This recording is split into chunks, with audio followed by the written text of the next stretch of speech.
Ask me the hard-hitting questions.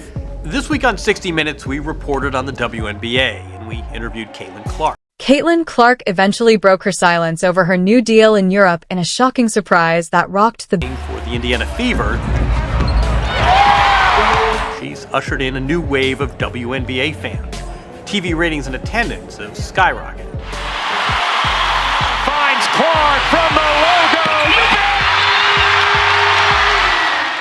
You know how crazy these crowds get, though, when they see that logo 3. Yeah, they go crazy. Feels good to hit those?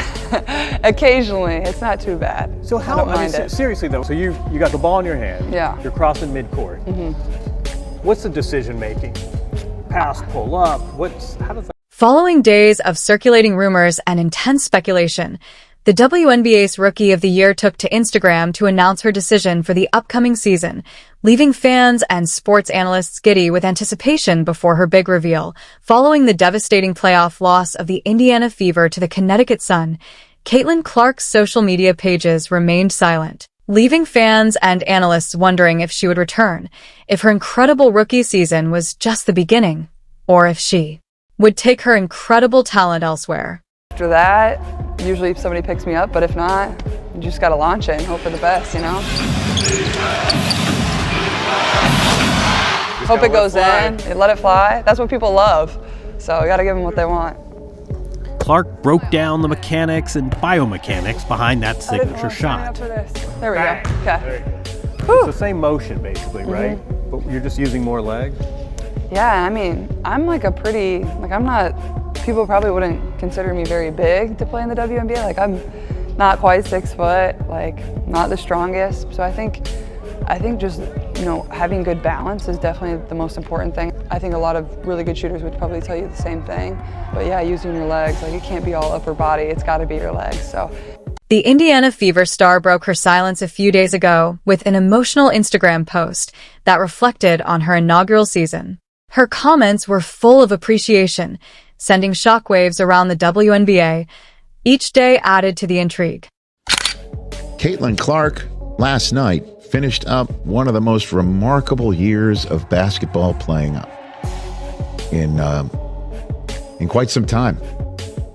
Because we could talk about her WNBA season, and we will, but her final season at Iowa was something to behold, and she went right from that into the WNBA season. I mean, right away.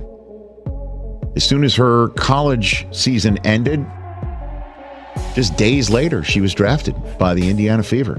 And I just remember being at the Combine in early March. That was the talk of the town.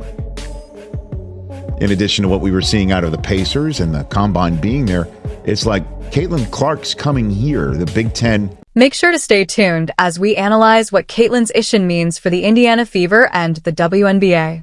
On the handoff, go with Caitlin Clark. That's why Aaliyah Boston can make that spin move and attack the basket. So the impact of Caitlin and Kelsey Mitchell on the floor opens things up. I miss doing women's sports with you. We don't get to do it as often as we used to.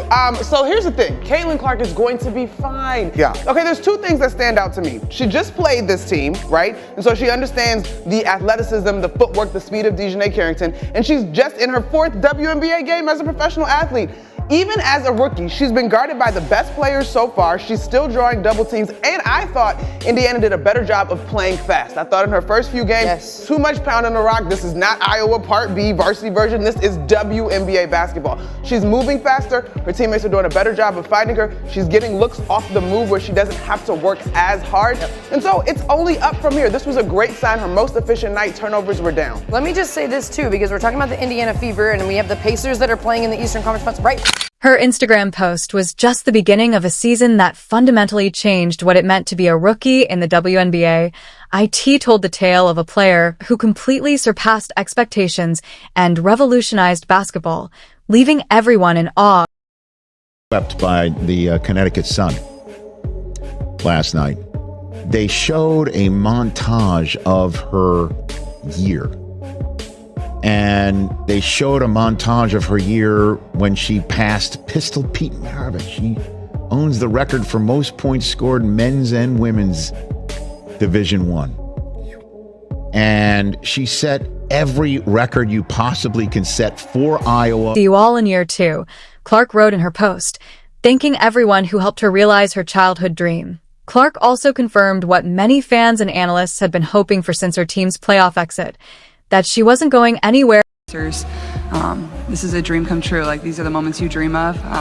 Obviously, Tamika Catchings is here. Like, that's pretty incredible. Somebody I grew up idolizing.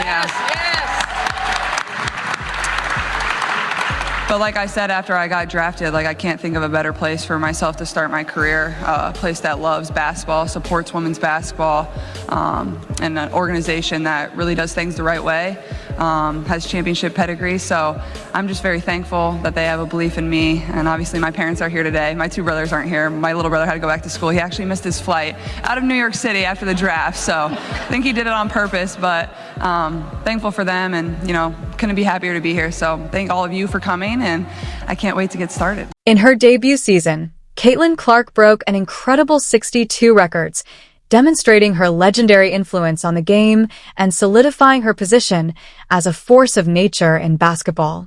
It wasn't just about shattering records, though. She utterly changed the game. Caitlin, Greg Doyle, Indy Star. Real quick, let me do this. You like that? I like that you're here. I like that you're here. I do that at my family after every game, so. Okay, well, let's start doing it to me and we'll get along just fine. So, question is, you didn't have to turn pro. I kind of thought you would no matter what, but how much did Indiana have the number 1 overall pick because of the things you've said and the driving distance to Iowa, just everything? I'm just wondering what role that might have played.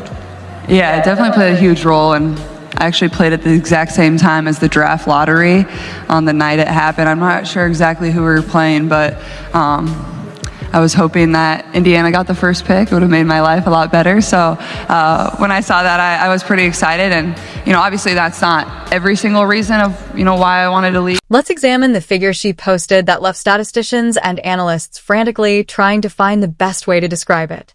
The guard for the Indiana Fever averaged 19 points per game. In addition to having amazing numbers for a rookie, 8 for assists, 6 rebounds, and 3 steals per game, her 337 assists set a new record for the most in a single season, demonstrating her ability to improve the players around her. However, there is more. When Caitlin Clark concluded a single game with 19 assists, it was further evidence that her vision and playmaking skills were elite. She also set the rookie record for 2 triple-doubles, something no rookie had ever done before. In short, Caitlin Clark transformed the league into her own playground. Her influence extended beyond the stats. Clark was a welcome addition to the ailing Indiana Fever team. Caitlin Clark's Rookie of the Year odds have become so high that there is currently only one sports book that will even allow you to vote on Rookie of the Year. MGM Bet is currently the only platform that you can vote on Rookie of the Year, and they have Caitlin Clark's odds at negative 10,000. And to put the icing on the cake, just last night, Caitlin Clark made her 86th three-point field goal of the season, which set a new record for three-pointers made by a rookie in WNBA history. The previous record was set by Ryan Howard in 2022.